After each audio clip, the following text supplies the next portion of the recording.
your relationship to the Queen or Queen's music before working on this project?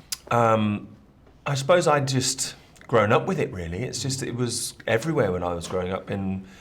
Clearly wasn't for you, but for me it was, you know, you'd hear it in shops or on the radio or on TV, or every time you go to a sporting event, you'd hear Another One Bites the Dust or We Are the Champions, or, you know, one of those. And yeah, I suppose that was it. I just grew up with it as part of my culture, but oftentimes, you know, I didn't necessarily realize it was Queen. I think a lot of people who are going to see this film will be surprised that Queen wrote the songs that you hear, because they are so recognizable, but I think we take them for granted as to who made them. Mm-hmm. How about you? Yeah, I mean, my love for Queen has just, the chart looks like this, because, you know, it started where they just kept sort of popping up into my life.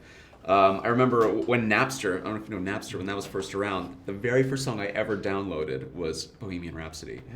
And then I made a little student film at high school, and I put Another One Bites the Dust in the credits. So just kind of popping up, and then I made another.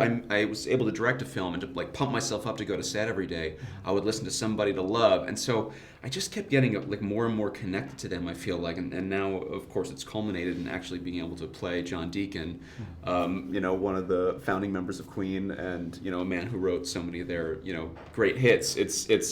And now that we know how to play the songs and we know about who wrote them and all the stories behind them, we've become a bit obsessive. It's sort of weird that we have a new song stuck in our head every day, and I listen to them even after we were done. All I did was listen to Queen, so it's gotten almost weird. Did you pay for the rights for Another One Bites the Dust and that student? No, I didn't. That and illegal download. Yeah, I am definitely. There's a warrant out for my arrest. Yeah, no doubt. That's why I'm hiding out in this bunker. So, is there anything that surprised about this story? Honestly, I think Freddies, we know him as an extraordinary, flamboyant frontman, probably the best frontman in the world that's ever lived.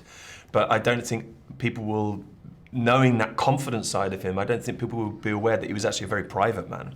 And, you know, particularly his relationship, his lifelong relationship with Mary Austin is something I didn't know anything about. I think we know him as being this gay icon, so to know that he had this relationship with a woman throughout his life was quite a surprise.